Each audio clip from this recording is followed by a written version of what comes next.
Welcome! In this session we will talk about the laser principle. And to make it brief in a nutshell, what we shall do is to select out of an infinite number of states of thermal light just one of these states in the form of a laser beam. And how this works we will discuss in the next 20 minutes. The outline is listed here. We will start with some schematic illustration of the laser principle, then talk about some different active media.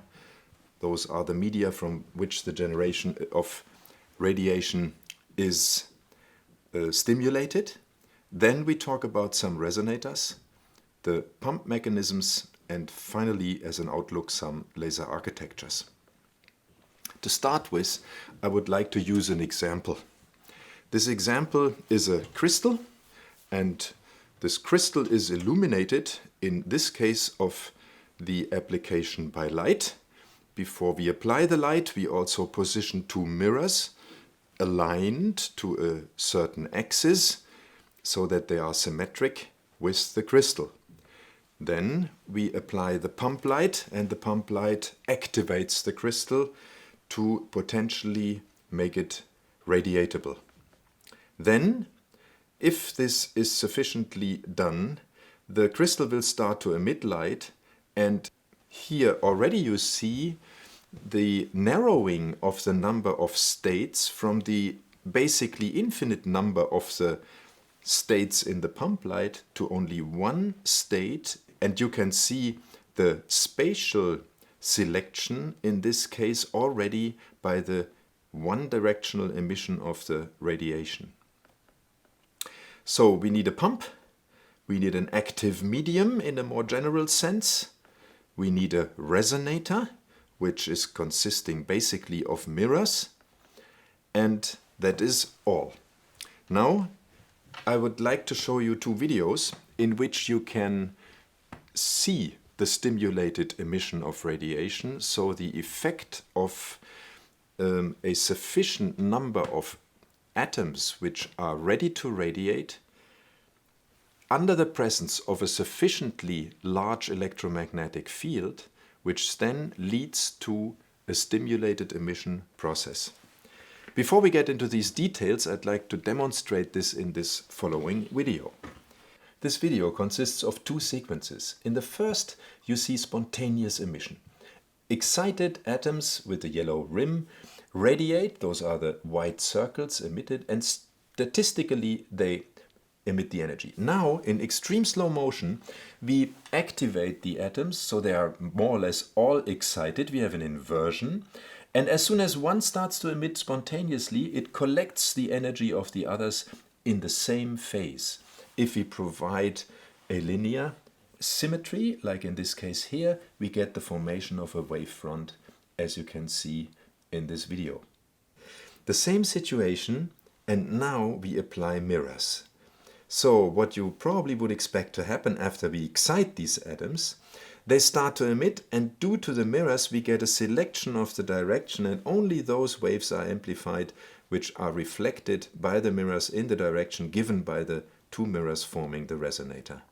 Again, the formation of linear wavefronts starts to form. So after this more general documentation of what's happening, let's take a look at the details. In this view graph here you see an energy diagram with 4 levels, E0 to E3, and what we do in activating the active medium is we start to populate the upper energy level E3, the pump level, and populate it with corresponding excited states. After that, there will be a relaxation from this pump level to the upper laser level due to several mechanisms that we have to discuss corresponding to the active medium and the nature of the active medium. And as you see, we keep on pumping and continuously populate the pump level, and consequently also the upper laser level will be populated. And if we have more excited states in the level E2 than in the level E1, we talk about a population inversion. So if we have more states in the excited level then in the lower laser level, we talk about a population inversion. This is the condition for the stimulated emission. And if we apply an electric field corresponding in its quantum energy to the energy difference between the upper and the lower laser level, we will get a stimulated emission. So in phase and in the same energy, a second photon will be emitted in the same direction as the stimulating photon, which approaches this actively charged radiatable atom. So this is the mechanism of stimulated emission, and when the excited state relaxed and we are in the lower level, then due to several mechanisms, the lower level again is depopulated to the ground level and the whole process starts over and over again. So to summarize this aspect of stimulated emission of radiation, again here all steps of the previously animated slide are shown at once. The resulting photon will be of exactly the same physical nature as the stimulating photon in terms of direction of emission, phase and energy. This is the key. So ultimately we will multiply photons of a very specific characteristic in terms of energy and direction into this one single state indicated here, and the selection is caused by the externally applied resonator. In the next few minutes we will discuss several natures of active media. As you can see here, we listed 5 examples. The medium of a krypton-fluorine excimer laser, as it is called, is a gas, and the activation energy is done through an electronic state, so we have rather high quantum energies, in this case here, of values around 5 electron volts. The corresponding wavelength is in the UV. Other lasers, gas lasers like helium-neon lasers, have less quantum energy, about 2 electron volts, corresponding to a wavelength of about 600 nanometers, which is a red light you know very well from the lab helium-neon lasers. Diode lasers are solid-state lasers, semiconductor solid-state lasers, and the wavelengths can be tailored over a pretty wide range. In this case here we talk typically about quantum energies between 1 and 3 electron volt, so the wavelengths available is between 400 nanometers and 1 micron. A solid-state laser, here at the example of a neodymium YAG laser, is an electronic state again. This electronic state has an energy of typically 1.2 electron volts, corresponding to a wavelength of 1.06 micron. And finally, a gas laser, one representative of the family, of the large family of gas lasers, a very popular representative is the CO2 laser, which uses CO2 as a lasing gas. We will show a few details in a second.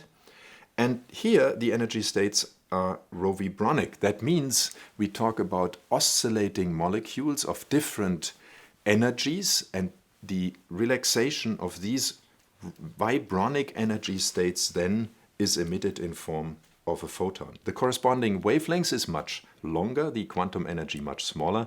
We talk about a wavelength of 10.6 microns, so in the far infrared. By the way, it's just lucky coincidence that between a neodymium YAG laser and a CO2 laser is exactly a difference in wavelengths of a factor of 10. 1.06, 10.6. Pure coincidence. If we look in more detail at what happens in the excitation and the stimulation, let's take a little look at the atoms themselves. As you probably know very well, electrons usually exist in a ground state in an atom. Here we took an hydrogen atom for simplicity. And then if we excite this atom, we get an electron in an excited upper level. And with the relaxation of this excited state, a photon is emitted. This emission of the photon actually is a little more difficult in the real states. We show in this application here for a helium-neon laser an energy diagram where again you can see the pump levels. The pump levels now are multiple levels where the electrons excite the neon atoms into the excited pump level. Then that we have relaxation by collisions into the upper laser level, which is this one here.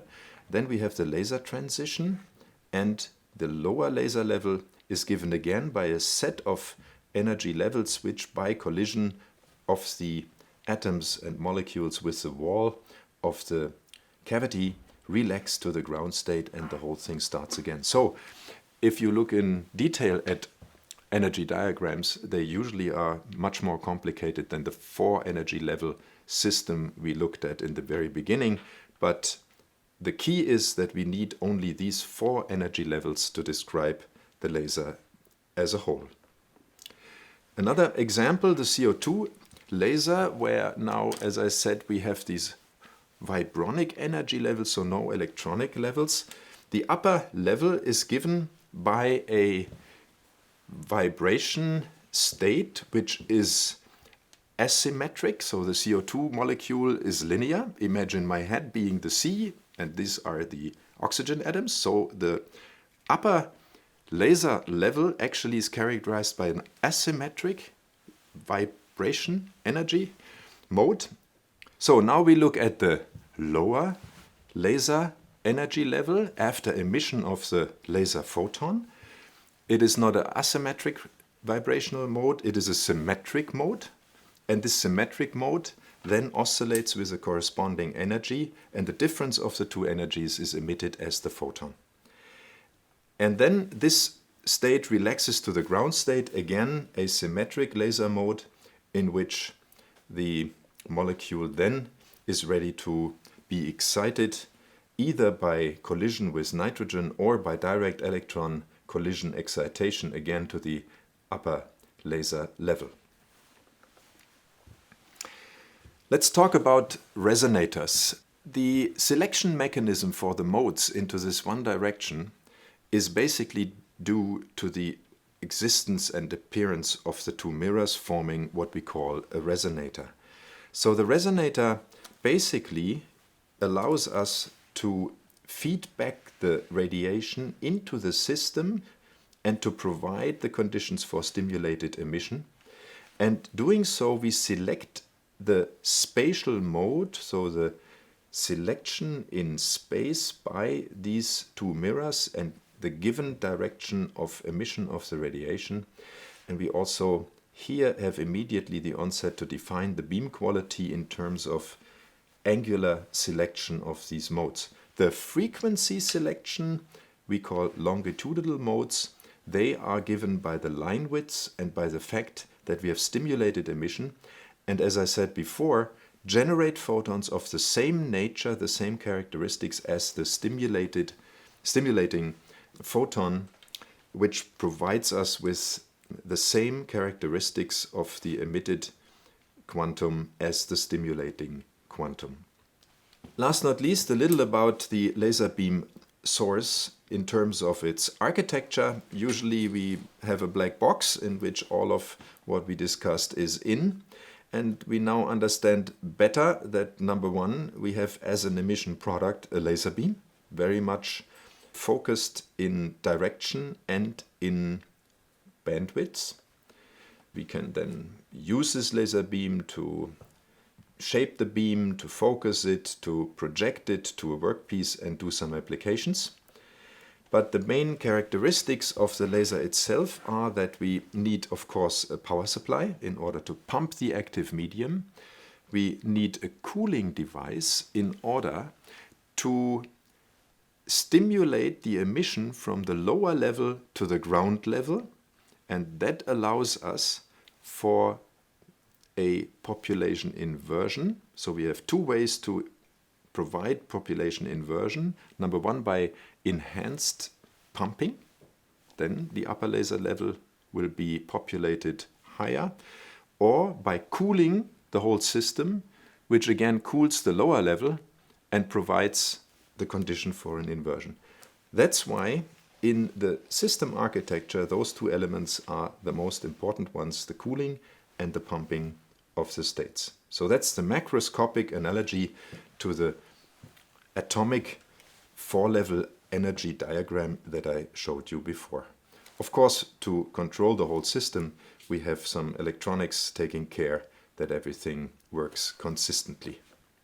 The beam itself is generated by the source, and again, if you look into more detail, the media which we can choose from are a wide variety, and the pump mechanism with which we provide the energy to the laser medium, again, can be provided by several ways. In order to give you an outlook on that, we summarized here in the last picture several pumping mechanisms. So for a gas discharge, of course in gas lasers, we just provide two electrodes, and in this sub-atmospheric pressure discharge, like in former times you have seen in those neon tubes which lighten fabric halls or office environments, there you have a glow discharge, and in this glow discharge electrons are excited and they stimulate the active medium, in this case the gas.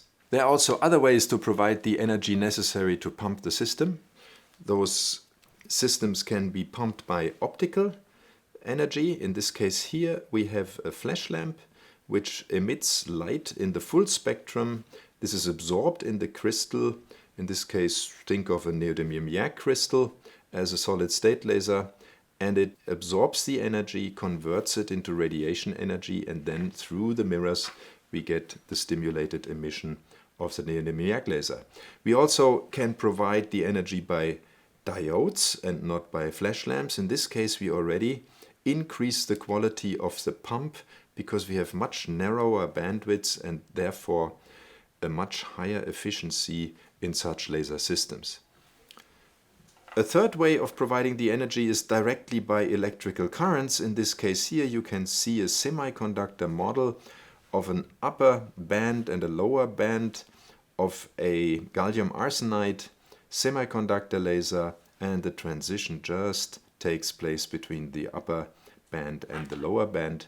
So in this case it is straightforward electrical current which pumps directly the optical emission of the photons.